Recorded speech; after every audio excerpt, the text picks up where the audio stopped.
හරි අද වීඩියෝ එක අපි කියන්නේ Real Properties PLC එකේ financial and business analysis එක 2004 2005 අවුරුද්දේ කොහොමද සිදුවලා තියෙන්නේ කියලා බලන්න. Real Properties overview එක කම්පැනි එක කොහොමද ෆෝම් කරලා තියෙන්නේ කොහොමද business එක සම්බන්ධව අපි ඩිස්කස් කරන්නේ. Real Properties කියන්නේ ශ්‍රී ලංකාවේ real estate industry එකේ ඉන්න specialized in grade A commercial office space එකක් තියෙන කොළඹ central business district එකේ තියෙන companies real estate සම්බන්ධ business කරගන්න කම්පැනියක්. ඒ වගේම ඒකේ ප්‍රධානම කම්පැනිය පාක්ලෑන්ඩ් එකේ පිහිටලා තියෙන්නේ. පාක්ලෑන්ඩ් එකේ තියෙන architectural excellence තියෙන energy efficiency එකක් තියෙන buildings එක rent out කරන එක තමයි ඒගොල්ලන්ගේ business එක. ඒ වගේම high standard sustainable design එකක් තියෙනවා. ඒ වගේම total rent area එක 2,70,903ක් ස්ක්වෙයාර් ෆීට් rent out කරන ස්පේස් එකක් ඒගොල්ලොන්ගේ office premises space එකක් තියෙනවා. ඒ වගේම මේ අවුරුද්දේ occupancy එක 95ක් පාක්ලෑන්ඩ් එකේ report වෙලා තියෙනවා. එතකොට මේ real properties එක අනිකුත් ඉන්ඩස්ට්‍රීස් වලටත් මූව් වෙලා තියෙනවා. ඒ කියන්නේ ඒක ඩයිස්ෆයි කරලා තියෙන කරන්නේ බිස්නස් එක රිනියුබල් එනර්ජි මොබිලිටි සේල්ස් වලට. හරි අපි බිස්නස් සෙග්මන්ට්ස් ගැන කතා කරලා රිල් ප්‍රොපර්ටි එකේ ඒගොල්ලෝ රිනියුබල් එනර්ජි පැත්තට ફોකස් කරලා තියෙනවා. එතකොට ස්ට්‍රැටජික් පාර්ට්නර්ෂිප් එකක් තියෙනවා ඒෂියන් පවර් PLC ඒතර පැප් එකත් එක්ක. එතකොට ඒක ග්‍රීන් එනර්ජි සොලියුෂන්ස් එකත් වලට ફોකස් කරලා තියෙනවා. පැප් එකේ ඕනර්ෂිප් එක 75% ඕනර්ෂිප් එකක් තියෙනවා. පැප් and pan asia power PLC එක. ඒක ලිස්ටඩ් කම්පැනියක් කොළඹ ස්ටොක් එක්ස්චේන්ජ් එකේ. එතකොට පැප් එක රිනියබල් සෝලර් එතකොට හයිඩ්‍රෝ රිනියබල් ප්‍රොජෙක්ට්ස් තමයි කරන්නේ. එතකොට ඒ වගේම ඒගොල්ලෝ සස්ටේනබිලිටි එකයි ඒ වගේම ESG environmental social governance එක ගැන ફોකස් කරලා තියෙනවා. ඒ වගේම ISO 50001 සර්ටිෆිකේෂන් එකත් අරගෙන තියෙන කම්පැනියක්. එතකොට මේක රිල් එක එනර්ජි මැනේජ්මන්ට් සිස්ටම් එකේ සර්ටිෆිකේෂන් එක අරගෙන තියෙන්නේ. ඒක ප්‍රධානම දෙයක්. ඒ වගේම ඒගොල්ලෝ awards and accolades පැත්තට ගියොත් great place to work 2021 report මේ award කරලා තියෙනවා. ඊට පස්සේ green building certificate එක අරන් තියෙනවා 2021 green building award එක 2021 green building council එකෙන් අරගෙන තියෙනවා. annual report gold award 2021 2024 අරගෙන තියෙනවා. ඉතින් ඒ අතින් බැලුවොත් real properties එක රිපෝටිං පැත්තෙන් උත් ෆයිනෑන්ෂල් රිපෝට් එකත් මාර ඩීටේල් රිපෝට් එකක් තියෙන්නේ. ගොඩාක් ගවර්නන්ස් පැත්ත සස්ටේනබිලිටි පැත්ත ફોකස් කරලා තියෙනවා. ඊට පස්සේ බැලුවොත් රිල් ප්‍රොපර්ටිස් එක අද පාර්ට්නර්ෂිප් එක තියෙනවා United Motors Lanka PLC UML එක. ඒකේ අනිත් සබ්සිඩරි එක 51% ඕනර්ෂිප් එකක් තියෙනවා. මේගොල්ලෝ කරන්නේ local assembly license for double cabs. ඒ වගේම අනිකුත් vehicles resale කරනවා mobility service in mobility industry එකේ. and ඒගොල්ලෝ authorized distributor for මේ Mitsubishi Fuso lorries Peruda vehicles DFSK SUVs තියෙනවා. එතකොට JMC cabs Leogong කියන මේ construction machines vehicles තියෙනවා. ඒ වගේ දේවල් ඒගොල්ලෝ විකිරනවා. එතකොට lubricants උත් valve and lubricants උත් මේකට අදාළ වෙනවා මේ group එකේ අත මේ United Motors ලංකා PLC එකේ. එතකොට මේගොල්ලෝ Dutch Lanka trailers එකේත් sub subsidiaries වෙනවා real property එක. එතකොට ඒකේ අපි යමු group structure කොහොමද තියෙන්නේ කියලා බලන්න. දැන් group structure එක බැලුවොත් මොන පේනවා මම ඉස්සෙල්ලා කිව්වා වගේ United Motors එකේ 51% share එකක් තියෙනවා. Pan Asia Power PLC එකේ 75% එකක් තියෙනවා. ඊට පස්සේ ඒකේ Red Capital Asia Private Limited එක investment එකක් වෙලා තියෙනවා. ඒකට අදාළව PAP PTS Solar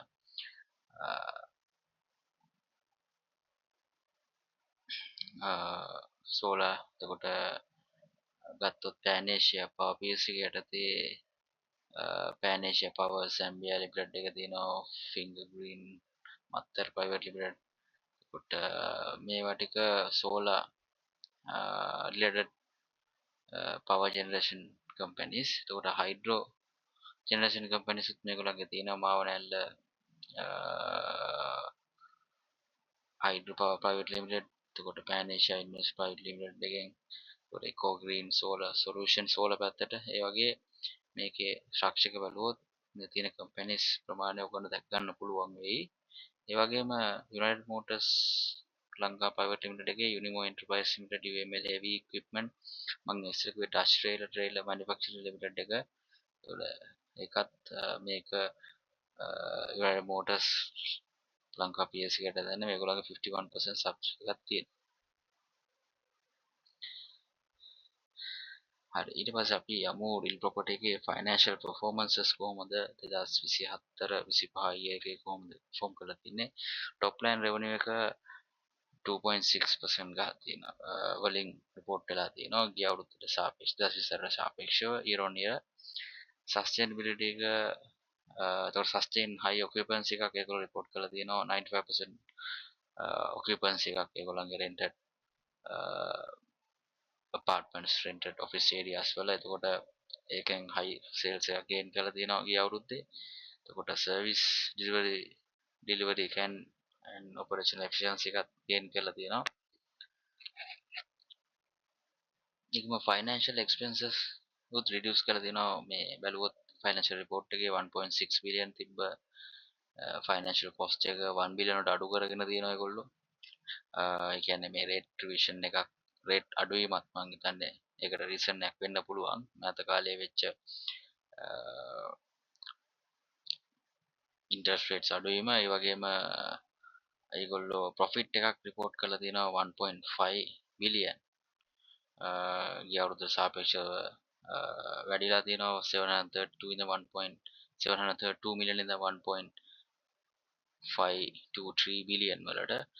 එතකොට strong operational resilience එකක් තියෙනවා. ඒකම financial discipline එක maintain කරනවා. plan governance එකයි sustainability පැත්තයි very high. එතකොට ගිය අවුරුද්දේ 2024 අවුරුද්දේ dividend එක 755ක් ෂෙයාරයකට දීලා තියෙනවා. අපි ඊළඟට ගියොත් capital investments and operational enhancements කොහොමද කියලා බැලුවොත් real properties එකේ මේගොල්ලෝ 43 million invest කරලා තියෙනවා solar energy capacity එකක් promoting sustainability and lowering the energy cost එකත් එක්ක. එතකොට 82 million spend කරලා තියෙනවා revamping shared dining areas ඒගොල්ලෝ real property එකේ office premises වල development එකට investments වලින් revenue generate කරලා තියෙනවා. relaunch of co-work initiative at Parkland hybrid workplaces develop කරලා තියෙනවා. ඒ වගේම ඒගොල්ලන්ගේ අලුත්ම concept green leases concept එකක් introduce කරලා තියෙනවා tenants ලට agreements වලට. ඒ වගේම rent model restructuring එකක් ගිහලා තියෙනවා. ඒකන decoupling base and service decoupling base rent charges and service charges develop කරලා තියෙනවා. මේ වලින් මේගොල්ලෝ බලාපොරොත්තු වෙන්නේ tenants ලට ඒගොල්ලන්ගේ tenants ලගේ convenience එකයි payment process එක streamline කරන්න smooth කරන්න. ඒ වලින් ඒගොල්ලෝ capacity එක occupancy එක high කරගෙන තියෙනවා 95% report කරලා ගිය අවුරුද්දේ. ඒ වගේම බැලුවොත් flexibility එකක් තියෙනවා ඒගොල්ලන්ගේ services වල. ඉතින් ඒකත් ලොකු convenience එකක් වෙනවා clients ලට.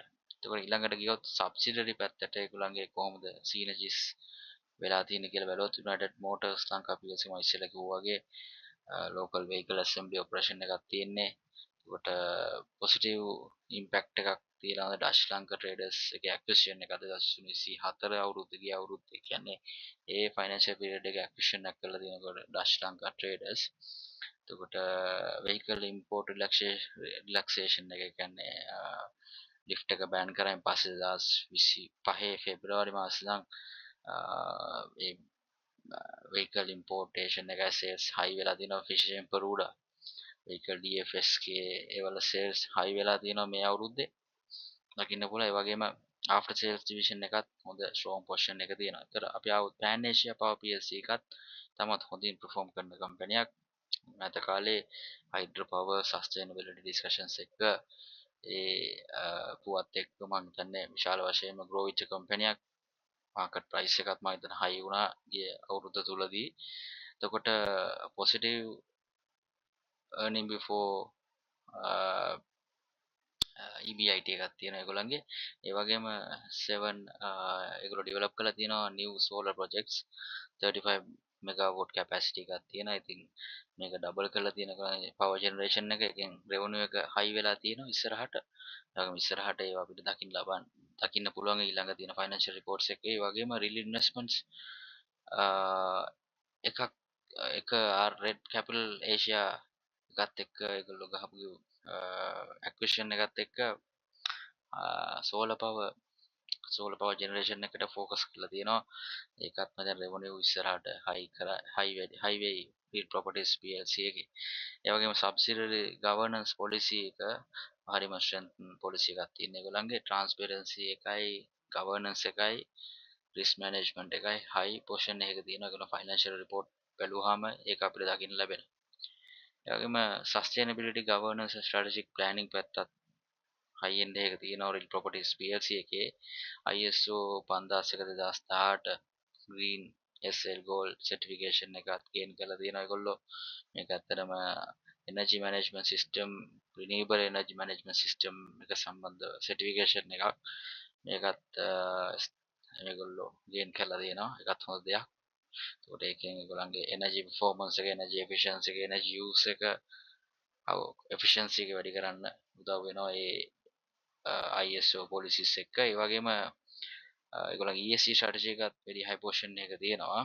ඒ වගේම ESG strategy එක යටතේ ඒගොල්ලන්ගේ financial report disclosures ඔක්කොම align වෙලා තියෙන SLFRS S1 S2 sustainability standards එක.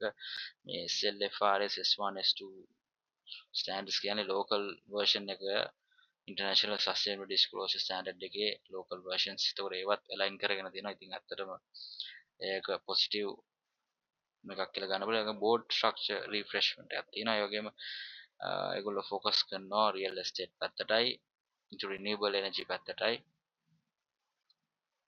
හරි අපි financial highlights පැත්තට ආවොත් මේ report එක ඕගොල්ලන්ට දැක ගන්න පුළුවන් 2025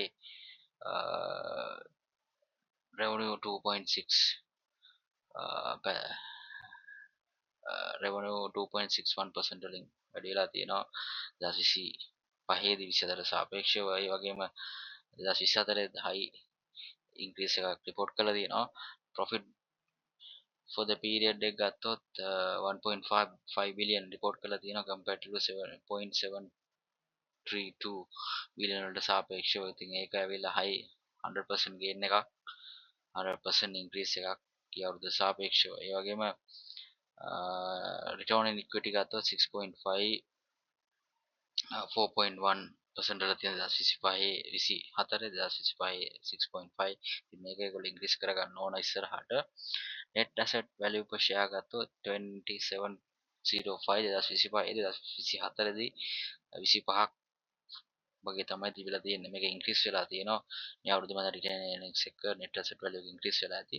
ඒ වගේම earning per share ගත්තොත් 1.76 2025 report කරලා තියෙනවා. 2024 1.04. එතකොට අවුරුදු 10ක ගත්තොත් ඒගොල්ලෝ අත් වශයෙන්ම ගුවොත් revenue එක ප්‍රධාන වශයෙන්ම විශාල වැඩිවීමක් සිදු වෙලා තියෙනවා බැලුවොත් 2016 ඉඳන් 2025 දක්වා බැලුවොත් විශේෂයෙන් 2020 දී පස් ගුණයකට පත් වෙලා තියෙනවා. ඊට පස්සේ 2021 ඉඳන් 25 වෙනකම් 40ක් වගේ grow වෙලා තියෙනවා මේ range එකේ. හරි අපි ratio analysis පැත්තට ආවොත් බලුවොත් පේනවා total assets ඒගොල්ලන්ගේ 19% වලින් grow වෙලා තියෙන 2025 දී 54 billion තියෙනවා 45 billion 2024 දී තියෙන liabilities ගත්තොත් 2025 24 billion report වෙදී 2024 70 billion 40% growth එකක් තියෙනවා. ඒ වගේම total equity එකත් 6% growth එකක්. income එකත් 3% growth එකක් තියෙනවා. අපි ඉස්සෙල්ලා කතා කරා මේක profit for the year 108% growth එකක් තියෙනවා ඉස්සෙල් සයිඩ් එක තිබ්බා ඒ වගේම return on equity 6.5 4.1 net margin එක ගත්තොත් 10.04 2025 5.1 ඉතින් වැඩි net margin එක 100% increase කරගෙන තියෙනවා ඒ වගේම debt to equity ratio එක ගත්තොත් 67.8% එකක් තියෙන 2025 debt to equity ratio එක debts ප්‍රමාණය වැඩි වෙලා තියෙනවා ඉතින් මේක ගැන ඒගොල්ලෝ ෆයිනෑන්ෂල් කොස්ට් එක ඉස්සරහට වැඩි වෙන්න පුළුවන් අපි මේ debt to equity ratio එක මචං 50ට අඩුවෙන් තියාගන්න එක තමයි හොඳ සාමාන්‍යයෙන් cash flow statement එකට ආවොත් 2025 operating activities වලින් minus 1.6 billion minus cash flow එකක් generate වෙලා තියෙනවා මේක ඇත්තටම අච්චර හොඳ දෙයක් නෙමෙයි cash flow එක operating පැත්තේ අඩු වෙලා තියෙනවා ඒක investing activities වලින් ගත්තොත් ගිය අවුරුද්දට වඩා 1 billion වලින් අඩු වෙලා තියෙනවා investing activities වලින් cash flow එක ඉතින් මේගොල්ලෝ investing activities වලට ගිහිලා තියෙනවා ගිය අවුරුද්දේදී ඒ වගේම financing activities ගත්තොත් ධනාගයක් වෙනවා cash එක 3.5 billion වලින් මේක ඇත්තටම ඒගොල්ලන්ගේ cash ඇතුළට inflow එකක් පෙන්නලා තියෙන්නේ financial activities වලින්. ඒතර overall ගත්තොත් cash flow එක බැලුවොත් 8084 billion inflow එකක් තමයි cash flow statement එකේ පෙන්නලා තියෙන්නේ. එතකොට හරි. එතකොට බැලුවොත් මේ presentation එක කරන වීඩියෝ එක කරන දවසේ මේගොල්ලන්ගේ price එක 34 තමයි තිබ්බේ මේ range එකේ මම හිතන්නේ ගිය මාසෙ තුල 32 34 35 36 range එකේ market price එක තිබ්බා අපි real estate industry එක ගැන පොඩ්ඩක් කතා කරොත් real estate industry එකේ performance මේකල industry ගැන කතා කරොත් condominium price index එක 15.8% වලින් වැඩිලා තියෙන year on year central bank report එකෙත් මේක පෙන්නලා තිබ්බා ගිය quarter එකට දාලා තිබ්බා sales volumes 4.4 quarter on quarter and year on year 22.7 අඩුවීමක් දක්වලා තියෙනවා එවන් කොළඹෝ තමයි contribution එකක් දීලා තියෙන්නේ මේ condominium and real estate sales වල 54% national condominium sales followed Gampaha කළුතරට පස්සේ ඒ වගේම ගත්තොත් land prices උත් කොළඹ වල 19.1% වලින් වැඩිලා තියෙනවා year on year house prices 2.6 වලින් වැඩිලා තියෙනවා ඉතින් මේක මම හිතන්නේ මෑත කාලයේදී දැක්ක දෙයක් මොකද prices adjust වෙගෙන යනවා real estate industry එකේ ඉතින් මේක හොඳ දෙයක් real properties වලට prices high කරගෙන revenue high කරන්න පුළුවන් ඉස්සරහට ඒ වගේම sales prices බොහොමයක්ම sales prices condominium වල තිබෙන 25 to 50 million range එකේ transactions තිබිලා තියෙනවා. අපි මේ බලන්නේ මේ central bank report එකෙන් ගත්ත කොටසක් මේකේ index එක වෙනස් වෙච්ච හැටි පේනවා මං කිව්වාගේ 2019ට සාපේක්ෂව 2019ට සාපේක්ෂව almost double වෙලා තියෙනවා දැන් 2025 නකොට prices. එතකොට මේ prices index එක වැඩි වීම තමයි මෙතන පෙන්වන්නේ. හරි. එතකොට market value ratios පැත්තට ආවොත් මම පොඩ්ඩක් real estate industry එක perform කරන්න කියලා පෙන්වන්නේ මේ මෑත කාලේ ඔයගොල්ලෝ ගන්න ගිය මාස සැප්තැම්බර් ඔක්තෝබර් ඔගස්ට් කාලේ පොඩ්ඩක් real estate industry එකේ තිබ්බ comparative prices high වුණ හේතුව මම පොඩ්ඩක් පැහැදිලි කළේ මොකද price adjust වීගෙන යන්නේ මොකද අනිත් හැම product එකකම price adjust වෙලා යනකොට real estate price adjust වෙලා තිබ්බේ නැහැ 100% දැන් මම හිතන්නේ ඒක adjust වීගෙන එනවා ගොඩක් කට්ටිය spend කරලා buy කරනවා prices වලට especially Colombo region වල real estate market එකේ prices පොඩ්ඩක් high ඒ වගේම market values බැලුවොත් earning per share එක 1.76 කරන්ට් මාකට් ප්‍රයිස් එක 35 කියලා ගත්තොත් මොකද ඒ රේන්ජ් එකේ තමයි මේ දවස්වල යන 35 34 33 36 රේන්ජ් එකේ. ඉතින් මේ බල 1.76 මාකට් වැලියු එකක් තියෙනවා. net asset per value share 27.05 P ratio එක 20 ratio එකක් තියෙන්නේ. අතරම මේක රියල් එස්ටේට් ඉන්ඩස්ට්‍රි එකේ අපි ගත්තොත් අනෙකුත් කම්පැනිස් උත් පොඩ high 15 to 20 රේන්ජ් එකේ තියෙනවා. price to book value එක 1.29. දෙක අනිත් කම්පැනිස් එක්ක බැලුවත් මේ රේන්ජ් එක ඉන්ඩස්ට්‍රි රේන්ජ් එකේ හිට තියෙනවා. ඒතකොට ඉන්ඩස්ට්‍රි P ratio ගත්තොත් 12.3 to 15 රේන්ජ් එක ගන්න පුළුවන්. එතකොට industry price to book value එක ගත්තොත් 1.3 රේන්ජ් එකේ තියෙනවා. ඉතින් මේ price to book value P ratios බැලුවෙන් පස්සේ අපිට expected market price එක 35 රේන්ජ් එකේ බලන්න පුළුවන් මේ real properties වලට. ඒ වගේම price to P ratio එකත් එක්ක compare කරොත් 21.65 රේන්ජ් එකේ තියන්න පුළුවන් මාකට් P ratio එකත් එක්ක බලද්දි මේක ඇවරේජ් එක බලුවොත් අපිට 27 වගේ තියෙන්න 30 27 රේන්ජ් එකේ වගේ තියෙන්න පුළුවන් මේ මාකට් වැලියු ප්‍රයිස් එක. බට් මේක උඩ පල්ලෙහා යන්න පුළුවන්. අවශ්‍යම කිව්වොත් දැනට දැක්ක විදිහට නම් 30 මේ ට්‍රේඩ් ප්‍රොපර්ටිස් එක ගිය අවුරුද්ද තුලදී 100ට 100ක් වර්ධනය වෙලා තියෙනවා. දෙසැම්බර් වල මාකට් ප්‍රයිස් එක 15 වගේ තිබ්බේ. ඊටත් කලින් සෙප්තැම්බර් වල 2020 සෙප්තැම්බර් වල තිබ්බේ පෙර 8ට වගේ. දැන් 35ටම ඇවිල්ලා තියෙනවා. අතරම තුන් ගුණයකට වඩා ප්‍රයිස් එක වැඩිලා තියෙනවා. ඉතින් මෙතනදී මාකට් එක කොන්සොලිඩේට් ප්‍රයිස් එක කොන්සොලිඩේට් වෙලා ඉස්සරහට මූව් වෙන්න පුළුවන්. අපි බලමු මොකද වෙන්නේ කියලා. මේක ඉතින් බොහොමත්ම ස්තුතියි මේ ප්‍රසන්ටේෂන් එකත් කරන්න හිටියට. ඉතින් මේ ප්‍රසන්ටේෂන් එක ඇත්තට ඇනලයිස් කරේ ඔක්කොම ෆයිනෑන්ෂල් රිපෝට් එකත් එක්ක, ඒ වගේම සෙන්ට්‍රල් බැංක් එකේ පබ්ලිෂ් කරලා තිබ්බ රිපෝට්ස් උත් එක්ක. ඒ වගේම මේක කිසිම buy and sell recommendation නෙමෙයි මේ ස්ටොක් එකට මේ රියල් එස්ටේට් රියල් ප්‍රොපර්ටිස් එකේ ස්ටොක් එකට buy and කිසිම recommendation නැහැ. මේක ඇත්තටම අධ්‍යාපනික ප්‍රසන්ටේෂන් එකක් වීඩියෝ එකක් කරේ. ඔයගොල්ලෝ කොහොමද ඇනලයිස් කරන්නේ ඒක කම්පැනි මොන තත්ත්වයක තියෙනවද කියලා ඇනලයිස් කරන ආකාරයට එඩියුකේෂන් පර්පස් සඳහා තමයි මේක ඉදිරිපත් කර වීඩියෝ එක. බොහොම ස්තුතියි. අපි ආයමත්